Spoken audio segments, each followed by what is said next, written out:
la voie de la transformation ou le chemin de la transformation. L'histoire d'épreuves et de prise de conscience due à l'orgueil. Chers amis, j'espère que vous allez bien. Moi, je me porte merveille. Merci une fois encore pour votre attention. Je vous apprécie beaucoup et ce que vous faites de mes vidéos, vous les partagez, vous les commentez et vraiment, ça me plaît beaucoup. Écoutez, dans cette vidéo, nous allons explorer des histoires inspirantes de personnes qui ont été confrontées à des épreuves et des échecs en raison de leur orgueil. Et comment ces expériences ont finalement conduit à une prise de conscience et à une transformation personnelle de ces personnes. Donc, nous allons illustrer 3 histoires. C'est-à-dire, ces histoires illustrent à apprendre de ses erreurs, à remettre en question son orgueil et à évoluer vers une meilleure version de soi. Parce que, comme nous disons, une affaire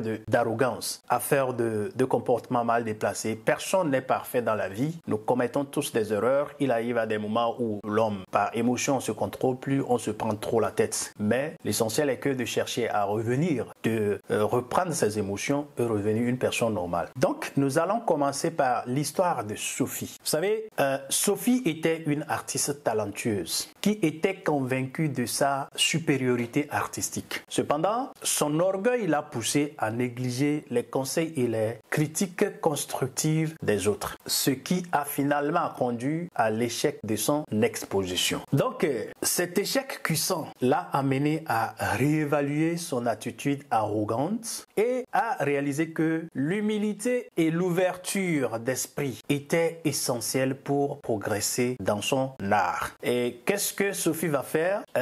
Sophie va commencer à écouter les opinions des autres, à apprendre de leur expérience et à embrasser une approche plus collaborative. Ce qui l'a aidé à retrouver le succès et à s'épanouir dans sa carrière artistique. Et Sophie est redevenue vraiment encore plus forte et plus joyeuse, plus épanouie. Maintenant, je vais vous raconter l'histoire de Daoud. L'histoire de Daoud.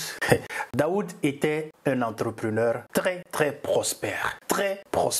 Mais son orgueil l'a conduit à prendre des risques inconsidérés dans ses affaires. Il était convaincu de sa capacité à réussir et a pris des décisions compulsives sans tenir compte des avertissements, des conseils, des approches ou des apports de ses partenaires commerciaux. Finalement, il a fait face à des sérieuses difficultés financières et à la faillite de son entreprise. Cette mauvaise expérience l'a amené à reconnaître l'impact dévastateur de son orgueil et à reconnaître et à remettre en question ses attitudes et ses comportements dévastateurs qui l'ont mené en faillite. Qu'est-ce que David va faire ou bien Daoud va faire? Daoud va commencer à travailler sur son humilité, à rechercher des conseils extérieurs et à prendre des décisions plus réfléchies. Cette transformation personnelle lui a permis de rebondir, de reconstruire son entreprise et de créer des relations plus faciles, des relations plus solides,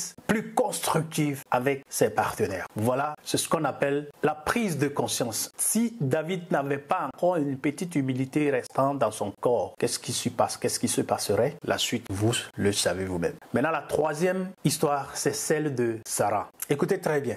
Sarah était une leader charismatique, mais son orgueil l'a amené à adopter une approche autoritaire et dominante dans son équipe de travail. Elle croyait que tout devait être fait à sa manière et qu'elle était la seule détentrice de la vérité. Cependant, cela a créé un environnement de travail toxique et a conduit à la démotivation de ses collaborateurs. Ça, les entrepreneurs comprenaient très bien. Comprenez, vous voyez? Donc, lorsque son équipe a commencé à se dissoudre et à manquer ses objectifs, Sarah a été confrontée à la réalité de l'impact destructeur de son orgueil. Elle a entrepris un voyage de prise de conscience et a commencé à développer des compétences en leadership authentique, en collaboration et en écoute active de ses proches, ce qu'elle devrait auparavant faire, mais elle a négligé.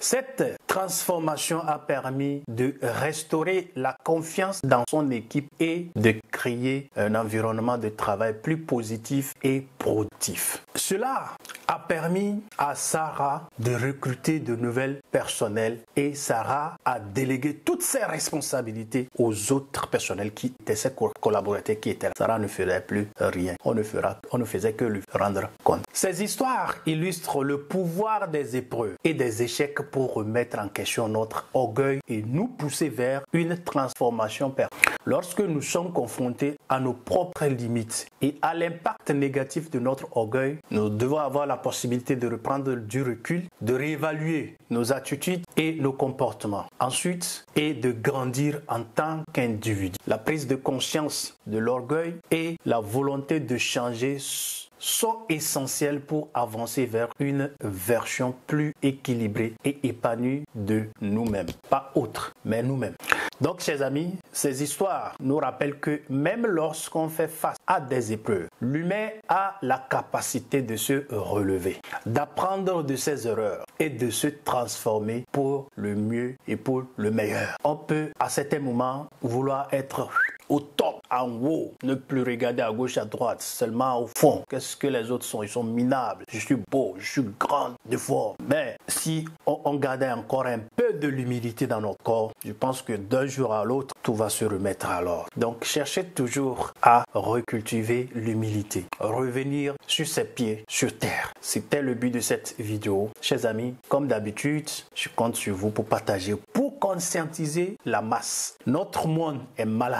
Nos sociétés sont malades à cause de cette qualité nuisible, toxique qu'est l'orgueil et l'arrogance. Vous voyez que nous souffrons actuellement tellement dans ce monde à cause de l'orgueil de quelques individus qui pensent qu'ils sont les élus de ce monde. Ce sont eux qui doivent prendre des décisions sur les autres. Et voilà que nous souffrons. Voilà que les Ukrainiens souffrent aujourd'hui. Voilà que les migrants, les immigrés souffrent aujourd'hui. Les gens meurent dans les mers parce qu'ils sont en train de vouloir échapper au pire grâce à des décisions compulsives des orgueilleux de ce monde. Partagez cette vidéo, je vous en prie, pour que ça aille tomber dans les oreilles de ces dirigeants de ce monde. Quant à moi, je vous dis une fois encore, tchuss!